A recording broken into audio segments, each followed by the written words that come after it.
Hello friends, मैं मगन और आप देख रहे हैं एग्जाम नेक्स्ट। तो यदि आप मेरे चैनल पे नए हैं तो चैनल को सब्सक्राइब करें और बेल आइकन को प्रेस कर लें ताकि आने वाली सभी वीडियो की नोटिफिकेशन आप प्राप्त कर सकते हैं। तो सेशन को शेयर करना बिल्कुल भी ना भूलिए, आपके लिए मेरा ये चैनल निश्चित ही हेल्पफुल होगा। आज हम पढ़ाने जा रहे हैं अधिवर्ग ग्रंथि, जो कि अंतस्रावी ग्रंथि की ग्रंथि नंबर 4 है।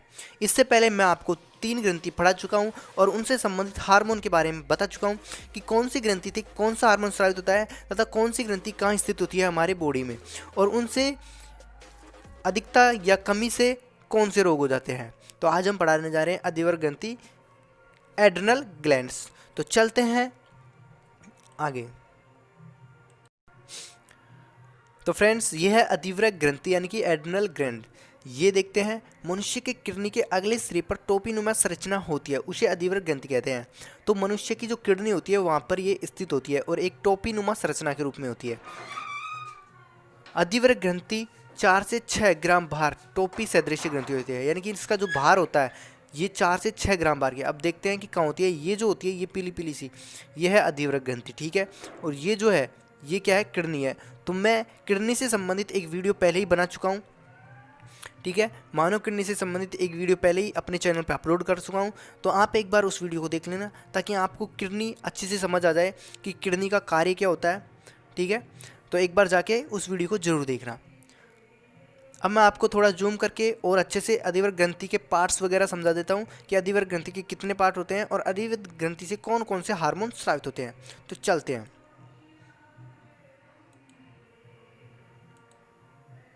फ्रेंड्स, ये देखते हैं, ये थोड़ा जूम करके मैं और इसके पार्ट्स वगैरह को समझाता हूँ। तो फ्रेंड्स, ये जो आप देख रहे हैं ये है अधिवर्ग ग्रंथि, ठीक है। ये क्या है, अधिवर्ग ग्रंथि। तो ये दोनों साइड होती है अधिवर्ग ग्रंथि, ठीक है, क्योंकि हमारे शरीर में 2 किडनी होती है। और ये जो आपको दिख रही है ये क्या है, किडनी है, ठीक है, किडनी। अब देखते हैं अधिवर्ग ग्रंथि। ये जो आप देख रहे हैं ये यही है अधिवर्ग ग्रंथि है। अब इसके पार्ट्स वगैरह समझा देता हूँ, ठीक है। अब जो फ्रेंड्स आप ये जो देख रहे हैं ये अंदर का ये आपको जो दिख रहा है इसे बोलते हैं मेडुला। क्या बोलते हैं, मेडुला, ठीक है। तो एड्रिनल जो ग्लैंड होती है इसके 2 भाग होते हैं, एक होता है मेडुला, एक कोर्टेक्स। ये जो बीच का भाग होता है इसे बोलते हैं मेडुला, और ये जो आपको साइड में दिख रहा है ये जो आपको साइड में दिख रहा है ये आवरण, इसे बोलते हैं कोर्टेक्स, ठीक है। तो अब एड्रिनल ग्रंथि के कितने भाग होते हैं, 2 भाग होते हैं, मेडुला और कोर्टेक्स। अब इनसे संबंधित जो हार्मोन स्रावित होता है, जैसे कोर्टेक्स है इससे कौन से हार्मोन स्रावित होता है और मेडुला है इससे कौन से हार्मोन स्रावित होते हैं। तो चलो देखते हैं आगे। फ्रेंड्स, पहला होता है एड्रिनल ग्रंथि का पहला भाग है एड्रिनल कोर्टेक्स, ठीक है। एड्रिनल कोर्टेक्स क्या होता है, एड्रिनल कोर्टेक्स एड्रिनल ग्रंथि का परिधीय भाग। परिधीय भाग मतलब चारों ओर का जो भाग होता है वही होता है परिधीय भाग। ये पीले रंग का होता है, तो ध्यान रखना, इसका कलर याद रखना कि ये पीले रंग का होता है। अधिवर्ग ग्रंथि 4 से 6 ग्राम भार की टोपी सदृश ग्रंथि होती है, कोई दिक्कत नहीं, ये रिपोर्ट हो गई। तो ध्यान रखना कि जो अधिवर्ग ग्रंथि का जो चारों ओर का जो भाग होता है उसका रंग कौन सा होता है, पीले रंग का। ये ध्यान रखना, पीले रंग का होता है। आगे देखते हैं कि इस जो कोर्टेक्स होता है इससे स्रावित हार्मोन कौन कौन से होते हैं। तो फ्रेंड्स, एड्रिनल कोर्टेक्स इससे 3 हार्मोन स्रावित होता है। पहला है लिंग हार्मोन्स, दूसरा होता है ग्लूकोकोर्टिकोस्टेरॉइड्स हार्मोन, तीसरा होता है मिनरेलोकोर्टिकोइड्स हार्मोन। अब देखते हैं कि इनके क्या क्या कार्य होते हैं, कि लिंग हार्मोन्स के क्या कार्य होते हैं, ग्लूकोकोर्टिकोइड्स के क्या कार्य होते हैं, मिनरेलोकोर्टिक्स के क्या कार्य होते हैं। तो आगे देखते हैं, एक एक हार्मोन के बारे में समझते हैं। तो फ्रेंड्स, पहला है लिंग हार्मोन। इसे देखते हैं कि एड्रिनल कोर्टेक्स की कोशिका स्त्री व पुरुष में ही नर व मादा दोनों प्रकार के लिंग हार्मोन स्रावित करती है। यानी कि जो नर और मादा होते हैं इनमें दोनों प्रकार के लिंग हार्मोन स्रावित करती है कोर्टेक्स, जो एड्रिनल कोर्टेक्स होती है ये। सामान्यतः लिंग हार्मोन पेशियों और जनन अंगों एवं यौन व्यवहार के विकास को प्रेरित करते हैं, जो कि हमारी जो किशोर अवस्था होती है उसको प्रेरित करते हैं। अब देखो, नर में एंड्रोजन हार्मोन स्रावित करती है जबकि मादा में एस्ट्रोजन, ठीक है। जो नर होता है यानी पुरुष जो होता है इसमें ये कोर्टेक्स क्या होता है, एंड्रोजन को स्रावित करता है, जबकि मादा में एस्ट्रोजन को स्रावित करता है। तो ये ध्यान रखना कि नर कौन सा हार्मोन स्रावित होता है और मादा में कौन सा हार्मोन स्रावित होता है। आगे देखते हैं फ्रेंड्स, ग्लूकोज नियंत्रण हार्मोन्स यानी ग्लूकोकोर्टिकोस्टेरॉइड हार्मोन्स। यह हार्मोन्स ग्लूकोज, वसा एवं प्रोटीन के उपापचय को नियंत्रित करते हैं। यानी कि जो ग्लूकोज, वसा और प्रोटीन जो होती है इसके उपापचय को नियंत्रित करते हैं। इनमें कोर्टिसोल तथा कोर्टिकोस्टेरोन मुख्य है। यह लाल रुद्राणु यानी आरबीसी की संख्या को तो बढ़ाते हैं, जबकि श्वेत रुधिराणु की संख्या को घटाते हैं। तो इस हार्मोन का ये कार्य होता है, आरबीसी की संख्या को बढ़ाते हैं और रुधिर यानी श्वेत रुधिराणु की संख्या को घटाते हैं। तीसरा कार्य क्या होता है, ग्लूकोज वसा एवं प्रोटीन के उपापचय को भी नियंत्रित करते हैं। तो ये आप थोड़ा ध्यान रखना। आगे देखते हैं फ्रेंड्स, खनिज नियंत्रण हार्मोन्स, यानी तीसरा जो हार्मोन कोर्टेक्स से स्रावित होता है वो होता है खनिज नियंत्रण हार्मोन यानी मिनरेलोकोर्टिकोस्टेरॉइड हार्मोन्स।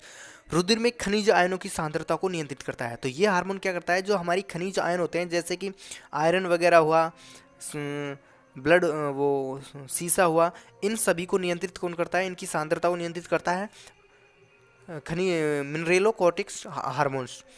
इनमें से एल्डोस्टेरोन मुख्य है, इसे लवण प्रतिधारक हार्मोन कहते हैं। तो ये जो हार्मोन होता है मिनरेलोकोर्टिकोस्टेरॉइड हार्मोन, ये इसे क्या कहते हैं, लवण प्रतिधारक हार्मोन भी कहते हैं। और इनमें एक उदाहरण भी है एल्डोस्टेरोन हार्मोन। आगे देखते हैं फ्रेंड्स, इसका जो दूसरा भाग है मेडुला, उसे देखते हैं फ्रेंड्स। तो फ्रेंड्स, एड्रिनल ग्रंथि का जो दूसरा भाग है मेडुला, एड्रिनल मेडुला, ये क्या होता है, एड्रिनल ग्रंथि का जो केंद्रीय यानी अक्षीय भाग होता है, यानी कि जो बीच का भाग होता है, यही क्या होता है, मेडुला, इसे बोलते हैं मेडुला। ये लाल होता है, ये भूरा लाल रंग का होता है। तो इसका कलर कौन सा होता है, भूरा लाल रंग का। तो इसमें से दो हार्मोन स्रावित होता है, जो मेडुला होता है इसमें से दो हार्मोन, एक होता है एड्रिनलिन और दूसरा होता है नॉन एड्रिनलिन। ठीक है, तो इसमें से दो हार्मोन स्रावित होते हैं। अब देखते हैं इन दोनों हार्मोन के क्या कार्य होते हैं। तो फ्रेंड्स, आशा करता हूँ यहाँ तक आपको किसी प्रकार की समस्या का सामना नहीं करना पड़ा होगा, काफ़ी अच्छे से आपको ये टॉपिक समझ में आ रहा होगा। तो यदि आपको ये टॉपिक समझ में आ रहा है तो लाइक करें और वीडियो को शेयर करें, ताकि ज़्यादा से ज़्यादा स्टूडेंट इसका फ़ायदा उठा सकें। तो आगे देखते हैं वीडियो को। तो फ्रेंड्स, पहला है एड्रेनलिन हार्मोन, यानी कि जो मेडुला से जो स्रावित होता है एड्रेनलिन हार्मोन। इसके कार्य क्या है, इसके बारे में समझते हैं। यह हार्मोन अनुकंपी तंत्रिका तंत्र से नियंत्रित होने वाली क्रियाओं को नियमित करता है। यह अरेखित पेशियों को उत्तेजित कोशिकाओं की दीवार सिकुड़ जाती है। इसमें रुधिर दाब बढ़ जाता है, यानी कि एड्रेनलिन जब स्रावित होता है हमारी बॉडी में, उस समय क्या होता है, रुधिर दाब बढ़ जाता है, हृदय धड़कन तीव्र हो जाती है, आंख की चौड़ी व फटी की फटी रह जाती है। एड्रेनलिन हमें संकटकालीन परिस्थितियों का सामना करने के लिए तैयार करता है। यानी कि मैं आपको सीधे सीधे समझाता हूँ कि जब हम किसी भी चीज़ को देखकर अचानक डर जाते हैं, जैसे रात में हमने किसी चीज़ को देखा और अचानक डर जाते हैं, ठीक है, तो उस समय जो हमारी बॉडी में स्रावित जो हार्मोन होता है वो होता है एड्रेनलिन। यानी उस समय हमारी बॉडी के अंदर एक हार्मोन स्रावित होता है, उसे बोलते हैं एड्रेनलिन हार्मोन। और ये हार्मोन का क्या कार्य होता है, ये क्या करता है, एक तो हमारी हृदय धड़कन को बढ़ा देता है, रुधिर दाब बढ़ा देता है। दूसरा कि ये जो है हमें उस डर से लड़ने के लिए तैयार करता है। ठीक है, यानी कि बचाने के लिए या लड़ने के लिए हमें क्या करता है, तैयार करता है, तुरंत हमें क्या करता है, एक्टिव कर देता है उस खतरे से बचाने के लिए। जैसे हमने अचानक किसी कुत्ते को हमारी तरफ भौंकते हुए देखा, तो उस समय अचानक से डर जाएंगे, तो या तो क्या करेंगे, हम उसका डट के सामना करेंगे या फिर वहाँ से भग जाएंगे। तो उस समय जो हमारी बॉडी में स्रावित हार्मोन होता है वो होता है एड्रेनलिन हार्मोन, जो कि हमें संकटकालीन परिस्थितियों का सामना करने के लिए तैयार करता है। तो ये आपको इतना ध्यान रखना है। तो आशा करता हूँ इसके बारे में आपको काफ़ी अच्छा समझ में आ गया होगा। आगे देखते हैं।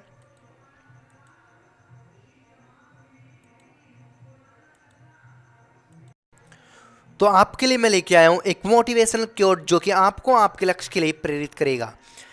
हार्डवर्क आपको वहां पहुंचा देता है जहां से भाग्य को जख मार के आपका साथ देना पड़ता है। यानी कि अगर आप अपनी लाइफ में हार्डवर्क कर रहे हैं तो एक दिन आपको जरूर सफलता मिलेगी। यानी उस टाइम आपका जो भाग्य है वो भी जख मार के आपका साथ देगा। तो बस हार्डवर्क करते रहें। हार्डवर्क का मतलब है किसी भी क्षेत्र में अगर आप कर रहे हैं तो पूरी मेहनत के साथ उस काम को करिए, या पढ़ाई हो या कोई बिजनेस हो, तो आप पूरा हार्डवर्क करें, टाइम से उठे, टाइम से उसमें पूरा टाइम दे उस बिजनेस में या फिर उस पढ़ाई में। तो दोस्तों, आपके लिए ये आपकी ज़िंदगी के लिए काफ़ी अच्छा मोटिवेशनल क्यूट है, जो कि आपको हमेशा आगे बढ़ने के लिए प्रेरित करेगा। अब देखते हैं दूसरा जो हार्मोन मेडुला से स्रावित होता है वो है नॉन एड्रेनलिन हार्मोन। यानी दांत निकालने के पश्चात मसूड़े से बहने वाले खून को रोकने के लिए भी दंत चिकित्सक एड्रेनलिन हार्मोन का उपयोग करते हैं। यानी कि जो दांत निकालने के बाद जो ब्लड स्रावित होता है उसको रोकने के लिए क्या करते हैं, दंत चिकित्सक में एड्रेनलिन हार्मोन का उपयोग करते हैं। तो ये टॉपिक काफ़ी अच्छा है और आप पहली वाली मेरी जो अंतस्रावी ग्रंथियों की जो वीडियो हैं वो भी एक बार देखें, वो काफ़ी अच्छी वीडियो मैंने अपलोडेड की है और मैं फिर लगातार जितनी भी अंतस्रावी ग्रंथियाँ हैं उनकी वीडियो अपलोडेड करता रहूँगा। फ्रेंड्स अब देखते हैं एड्रिनल हार्मोन के अल्पस्रावन से रोग, यानी कि जो मेडुला से जो एड्रिनल हार्मोन होता है अगर वो हमारे बॉडी में अगर कम मात्रा में स्रावित होता है, अल्पस्रावन का मतलब होता है कम मात्रा में अगर स्रावित होता है तो फिर रोग हो जाते हैं। तो पहला रोग होता है एडिशन रोग। एडिशन रोग यानी कि एडिशन रोग होता है किसकी कमी से? एड्रेनल हार्मोन की कमी से। अब देखते हैं कि एड्रेनल हार्मोन की कमी से एडिशन का रोग हो जाता है। इसमें एडिशन रोग में क्या होता है, इसमें सोडियम व जल की काफ़ी मात्रा का उत्सर्जन हो जाने से, यानी कि अब ये उत्सर्जन कैसे होगा, सोडियम व जल की जो काफ़ी मात्रा का जो उत्सर्जन होगा वो मूत्र के द्वारा होगा, जाने से शरीर का निर्जलीकरण हो जाता है और रक्त दाब घट जाता है। जो रक्त का जो दाब होता है वो क्या होता है, घट जाता है। तो एडिशन रोग में ये समस्या हो जाती है। आगे देखते हैं दूसरा रोग कौन सा होता है। फ्रेंड्स दूसरा रोग होता है हाइपोग्लाइसीमिया रोग। ये रोग भी क्या होता है, एड्रेनल की कमी से हो जाता है। तो इसमें क्या होता है कि ग्लूकोर्टिकोइड्स की कमी से रुधिर में ग्लूकोज की कमी हो जाती है। ये रोग होते ही हमारे शरीर में ग्लूकोज की कमी हो जाती है, जिससे हृदय की पेशियां, मस्तिष्क तथा यकृत की क्रिया स्थिर हो जाती है। यानी कि स्थिर मतलब होता है धीमी पड़ जाती है, रुक जाती है। शरीर का ताप घट जाता है तथा उपापचय दर भी कम हो जाती है। ठीक है, तो इस प्रकार की समस्या होने लग जाती है हाइपोग्लाइसीमिया रोग होने पर। आगे देखते हैं एक और रोग होता है जो कि एड्रेनल हार्मोन की कमी से होता है, उस रोग को देखते हैं। तीसरा जो रोग होता है वो होता है कॉन्स रोग, यानी कॉन्स डिजाइजेस। इसमें क्या होता है, मिनरेलोकोटेस की कमी से यह रोग सोडियम तथा पोटेशियम के संतुलन बिगड़ जाने से होता है। ये जो रोग होता है ये सोडियम तथा पोटेशियम के संतुलन बिगड़ जाने से होता है। इसमें तंत्रिकाओं की गड़बड़ी होकर पेशियां अकड़ जाती है। इसमें क्या होती है, तंत्रिकाओं की जैसी गड़बड़ी होकर पेशियां अकड़ जाती है तथा मनुष्य की मृत्यु हो जाती है। एड्रेनल कॉर्टेक्स नष्ट होने पर व्यक्ति की तुरंत मृत्यु भी हो जाती है। एड्रेनल कॉर्टेक्स क्या होता है, जो ग्रंथि का जो आवरण होता है वो अगर नष्ट हो जाता है तो व्यक्ति की तुरंत मृत्यु भी हो जाती है। तो ये 3 प्रकार के रोग होते हैं जो कि एड्रेनल हार्मोन की कमी के कारण होते हैं। अब देखते हैं कि एड्रेनल हार्मोन यदि हमारे शरीर में अधिक मात्रा में स्रावित होता है, यानी कि अधिकता से कौन से रोग हो जाते हैं। हमने अभी देखे हैं कमी के कारण, अब देखते हैं अधिकता से कौन से रोग हो जाते हैं। तो आगे देखते हैं, अब देखते हैं कौन से रोग में और क्या होता है। क्योंकि मूत्र के साथ अत्यधिक सोडियम का उत्सर्जन होने लगता है इसमें, इसलिए एड्रेनल ग्रंथि के हार्मोन्स को जीवन रक्षक हार्मोन भी कहते हैं। क्यों कहते हैं, क्योंकि अगर इसकी कमी हो जाती है तो व्यक्ति की मृत्यु भी हो सकती है। इसलिए जो एड्रेनल ग्रंथि का जो एड्रीनलिन हार्मोन होता है इसे जीवन रक्षक हार्मोन भी कहते हैं। तो एग्जाम में पूछ लिया जाता है कि जीवन रक्षक हार्मोन किसे कहते हैं, तो ध्यान रखा जीवन रक्षक हार्मोन एड्रेनल को कहते हैं और ये एड्रेनल ग्रंथि से स्रावित होता है। तो ये आपको ध्यान रखना है, जो कि काफ़ी इंपॉर्टेंट क्वेश्चन है, डायरेक्ट पूछ लिया जाता है एग्जामों में। आगे देखते हैं, अब देखते हैं एड्रेनल हार्मोन के अतिस्रावन से। अतिस्रावन का मतलब हो गया अत्यधिकता से, यानी अब अगर हमारी बॉडी में एड्रेनल हार्मोन की अधिक मात्रा में स्रावित होता है, ठीक है, तो फिर इससे भी 2-3 प्रकार के रोग होते हैं। तो पहला रोग होता है हाइपरग्लाइसीमिया रोग। इसमें क्या होता है, इसमें एड्रेनल हार्मोन्स के अधिक स्राव से रक्त में क्या होता है, शर्करा की जो मात्रा होती है वो बढ़ जाती है, जिससे मधुमेह हो जाता है। ठीक है, जिससे मधुमेह रोग हो जाता है, जिसे डायबिटीज भी कहते हैं। तो ध्यान का, यदि हमारे शरीर में एड्रेनल हार्मोन अधिक मात्रा में स्रावित होता है तो हमारे मधुमेह यानी कि डायबिटीज हो जाती है, जो कि काफ़ी खतरनाक होती है, जो कि काफ़ी खतरनाक एक रोग होता है, जिससे व्यक्ति की मृत्यु भी हो जाती है। तो आशा करता हूँ कि आपको ये रोग भी काफ़ी अच्छे से समझ में आ गया। आगे देखते हैं कि इसकी अत्यधिकता से और कौन कौन से रोग होते हैं। फ्रेंड्स दूसरा रोग होता है कुशिंग रोग। ये भी क्या होता है, एड्रेनल हार्मोन की अत्यधिकता से होता है। ये क्या होता है, वक्ष भाग में असामान्य स्थानों पर वसा के जमाव से शरीर भूंडा हो जाता है। इसे कुशिंग का रोग कहते हैं, यानी कि शरीर क्या होता है, थोड़ा भूंडा सा हो जाता है, इसे कुशिंग का रोग कहते हैं। स्त्रियों के चेहरे पर दाढ़ी व मूंछ उगाती है, इस रोग को कुशिंग सिंड्रोम कहते हैं। तो इस रोग को क्या कहते हैं, कुशिंग सिंड्रोम। यानी कि जो लेडीज होते हैं उनके अगर चेहरे पर दाढ़ी और मूंछ आ जाती है तो इस रोग को क्या कहते हैं, कुशिंग सिंड्रोम। तो ये थोड़ा ध्यान रखना कि इस रोग को क्या कहते हैं, कुशिंग सिंड्रोम कहते हैं। ये थोड़ा आपको ध्यान रखना है, ठीक है। तो इस रोग को क्या कहते हैं, कुशिंग सिंड्रोम। तो ये आपको थोड़ा ध्यान रखना है।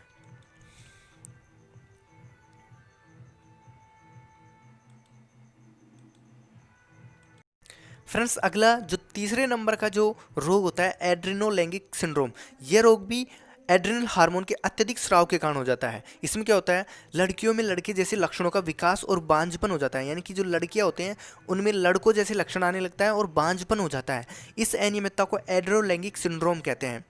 स्त्रियों के चेहरे पर दाढ़ी व मूंछ आती है, इस रोग को कुत्सिन सिंड्रोम कहते हैं। तो ध्यान रखना, जब भी अगर स्त्रियों में लड़के जैसे हो, यानी कि लड़कियों में अगर लड़के जैसे लक्षण आने लग जाते हैं, तो उस रोग में लास्ट में क्या होगा, सिंड्रोम जरूर होगा। ठीक है, जैसे कि स्त्रियों के चेहरे पर दाढ़ी मूंछ आना तो कुत्सिन सिंड्रोम, जैसे लड़कियों में लड़कों जैसे लक्षणों और बांझपन होना तो एड्रोलैंगिक सिंड्रोम। कुछ लड़कों में स्तन फूल जाते हैं जिसे गायनिको कहते हैं, यानी कि कुछ लड़के होते हैं उनमें क्या होते हैं, जो स्त्री की तरह क्या होते हैं, स्तन फूल जाते हैं, जिसे गायनिको कहते हैं। इसको मादा आभासी उभयलिंगता भी कहते हैं।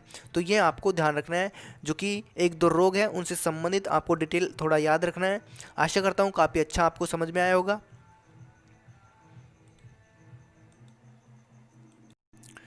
तो फ्रेंड्स, नेक्स्ट वीडियो लेके आते हैं हम पिनियल काई, यानी कि पिनियल बॉडी, जो कि अंतस्रावी ग्रंथि की ग्रंथि नंबर 5 होगी। फिर हम इस वीडियो में बताएंगे कि पिनियल काई ग्रंथि कहाँ पर स्थित होती है। ठीक है, इससे स्रावित हार्मोन कौन कौन से होते हैं और ये हमारे लिए किस प्रकार से बेनिफिट या फिर किस प्रकार से इनसे रोग हो जाते हैं इनकी कमी और अधिक के कारण। तो फिर मिलते हैं एक दमदार सेशन के साथ।